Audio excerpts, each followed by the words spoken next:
কোনো অপশনেরই মানে প্রপার কোনো অ্যান্সার আমাদের কাছে আসছে না। তোমার অ্যান্সারের উত্তর আমি দিচ্ছি ভাইয়া। আসো এদিকে আসো, তোমারও দেখেন। এই দেখেন, সাকিবের ক্যাম্পেইনে ও যে নৌকার পক্ষে ভোট চাইছিল, ও যে দালালি করছিল, তার প্রমাণ দেখতে পাচ্ছ? দেখেন, উত্তর পাইছ? উত্তর আরো দেবো তোমার, তারা ওয়েট করো, ওয়েট। ক্রিকেট বোর্ড আমাদের অভিভাবক, এবং তারা যদি এরকম মন্তব্য করে থাকে তাহলে এটা অবশ্যই আমাদের জন্য একটা দুঃখ। অনেক সুন্দর কথা, খুবই ভালো লাগছে কথা।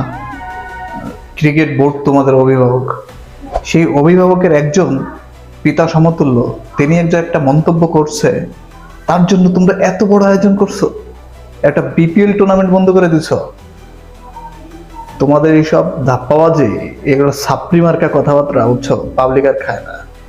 তোমাদের সম্পর্কে সাধারণ জনগণের যে ধারণা হওয়ার, সেটা হয়ে গেছে অলরেডি। এরপরে যে ইন্টারন্যাশনাল ম্যাচগুলো খেলবা, সেইখানে যদি তোমাদের পারফরমেন্সে কোনো ঘাটতি থাকে, এয়ারপোর্টে নামতে পারবা না, নামার আগে জুতা পিটা করবে তোমাদের পাবলিক, বুঝতে পারছো? বাংলাদেশ ক্রিকেট বোর্ডে নবনির্বাচিত একজন পরিচালক আসিফ ভাই, উনি একটা মন্তব্য করছে। উনি এই মন্তব্যের ভিতরে ইন্ডিভিজুয়ালি বোঝানোর চেষ্টা করেছে যে ওনার বক্তব্যের ভিতরে আমি যেটা বুঝতে পেরেছি যে একটা সাবেক অধিনায়ককে তিনিও ওই দালালের কাতারে রেখেই তার এই স্ট্যাটাসটা দিয়েছে, একদম স্পষ্ট ক্লিয়ার। আমার কথা হচ্ছে, দেশকে রিপ্রেজেন্ট করতে হলে দেশের সম্মান যেমন তোমাকে রাখতে হবে, তেমনি দেশকে ভালোবাসতে হবে, দেশের মানুষের কথা তোমার চিন্তা করতে হবে। মিয়া, তুমি টাকার জন্য খেলো? হ্যাঁ, তোমার পিছনে দেশে কোনো শ্রম না, দেশ কোনো শ্রম দেয় নাই তোমার পিছে, রাষ্ট্র কোনো অর্থ খরচ করা নাই তোমার পিছে। তুমি নিজের আখের গোছানোর জন্য দেশের স্বার্থ জলাঞ্জলি দিবা? একজন মোস্তাফিজকে বাদ দিয়েছে, মানে তাকে রেখে, তাকে দেশে রেখে তোমরা ওইখানে যাওয়া খেলতে। মিয়া, তোমাদের দালাল বললে আবার গায়ে লাগে না? উনি তো ভদ্র মানুষ, নাজমুল সাহেব ভদ্র মানুষ, তোমার শুধু দালাল বলে অনেক ক্ষান্ত হয়েছে। তোমার পিছনে যে অর্থ খরচ করছে রাষ্ট্র, এই অর্থের পুরাটা তোমার কাছে সুদে আসলে নেওয়া উচিত। ভাই শোনেন, শেখ হাসিনা মানুষের আবেগ বুঝতে পারে না, বুঝছেন? শেখ হাসিনা নিজের মতো করে তিনি পরিচালনা করতে চেয়েছে, মানুষের উপরে জুলুম শাসন করতে চেয়েছে, করেছে, কিন্তু শেষ পর্যন্ত দেখলাম তার অবস্থা। একটা অহংকারের শাসক, তার যে এভাবে চলে যেতে হবে, এটা সিম্পল, যুগে যুগে এটা হয়ে আসছে। তুমি এমন কিছু হয়ে যাও নাই, তুমি সাবেক ক্রিকেটার হিসাবে তুমি এমন কিছু হয়ে যাও নাই মিয়া, তোমারে একজন দালাল বলছে এই জন্য একটা তুমি বিপিএল টুর্নামেন্ট বন্ধ করে দিতে পারো না? পাবলিক এটা এইখানে নিয়েছে। আগামীতে যখন দেশের বাইরে খেলতে যাওয়া, টুর্নামেন্ট যদি ভালো না হয়, দেশের মাটিতে যখন ফিরে আসবা, জুতা খাওয়ার জন্য রেডি থাকবে। নাজমুল ভাই যে পোস্ট করেছিল, সেই পোস্টের পরিপ্রেক্ষিতে আর একটা পোস্ট হয় যে পরিচালক হিসাবে নাজমুল সাহেব পদত্যাগ করা ঠিক উচিত কি উচিত না। সেই পোস্টে আমি 2 মিনিট এই কমেন্টগুলো পড়েছি, এই যে দেখতে পাচ্ছেন না, এই কমেন্টগুলোর মধ্যে আমি 2 মিনিট এই কমেন্টটা পড়েছি। কোনো জায়গায়, একটা জায়গায় শুধু পেয়েছি যে ওনার বিপক্ষে, একটা কমেন্ট নাই এখানে যে ওনার বিরুদ্ধে বলেছে যে না, ওনার পদত্যাগ করা উচিত।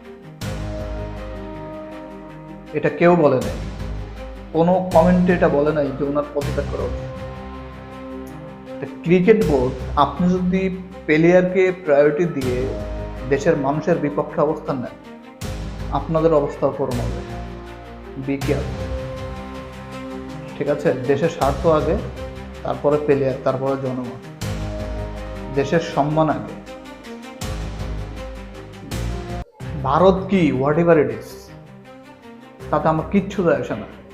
আমার দেশ আগে, আমার দেশ, আমার দেশের সম্মান আগে, তারপরে বালসালের খেলা, ঠিক আছে? বাংলাদেশের ক্রিকেট বোর্ড, এই ক্রিকেটাররা, এই যে আজকের অবস্থা, অসম্মান করা, আজকের যে ক্রিকেটাররা অসম্মানিত হচ্ছে, এই রাজনৈতিক কাজটা তাদের নিজেদের তৈরি, আমি এটা বিলিভ করি। সাকিব আল হাসানের নির্বাচনী প্রচারণা কে জানে? আপনি একটি দলের প্রতীক ব্যবহার করে ন্যাশনাল টিমের ক্রিকেটার, আপনি এটি বোঝেন না? এতটুকু জ্ঞান নেই? তখন কি আপনি সুযোগ সুবিধা ব্যবহার করেননি? এই গণভবনের পাওয়ার ব্যবহার করে ক্রিকেটাররা কথায় কথায় মামলা করার হুমকি দিল, হুমকি দিয়েছে সাংবাদিককে, আমাকেও দিয়েছে। মিয়া, গণভবনের পাওয়ার দেখাইছো, এইসব সাংবাদিকরা যদি এখন তোমাদের পিছনে আঙুল দেয় বাঁচতে পারবা? গণভবনের পাওয়ার তো খুব দেখাইছো, তোমাদের বিরুদ্ধে কথা বললে হামলা মামলা খুব হুমকি দিছ। এখন যদি তারা সোচ্চার হয় থাকতে পারবা? গণভবনের পাওয়ার মারো, পাওয়ার পিছন দিয়ে ঢুকে গেছে না? হ্যাঁ, পাওয়ার আরো যাবে, বেশি বাড়াবাড়ি করলে পাওয়ার আরো যাবে। জনগণের বিরুদ্ধে অবস্থান নিলে পাওয়ার পিছন দিয়ে ঢুকাই দেবে তোমার, বুঝতে পারছো? ঠিক মতো খেলো। রাষ্ট্র তোমাদের পিছনে যা অর্থ ব্যয় করছে সেটা ফেরত নেওয়া হবে না। ঠিক মতো যাই মাঠে চলে যাও, মাঠে যেয়ে পারফরমেন্স করো, নাইলে কিন্তু ওই যে হাল চাষ করাবে তোমাদের দিয়ে। এই যে সংবাদ সম্মেলন এই পোলাটা দেখি, এর নাম কি, মিঠুন নাকি এর নাম? আচ্ছা, ক্রিকেটে ওর কন্ট্রিবিউশন কি ওটা বলবেন? ওর টেস্টের গড় কত, ওর টি-20-র গড় কত? ওদের একটা প্লেয়ার, তো জাতীয় দলে খেলছে, ওদের একটা প্লেয়ার। হ্যাঁ, ওর পিছনে যে কলকাঠি কে নাটতেছে এটা তো একদম স্পষ্ট ক্লিয়ার, তাই না? সাকিবের প্রচারণা, এই যে দেখেন সাকিবের প্রচারণা, এই যে নৌকার লোকায় রাখছে, সাকিবের প্রচারণায় নৌকার বস্তায় রাখছে। তোমার কোন জায়গায় কি কি আছে এটা খুঁজে বের করবো, ওয়েট করো।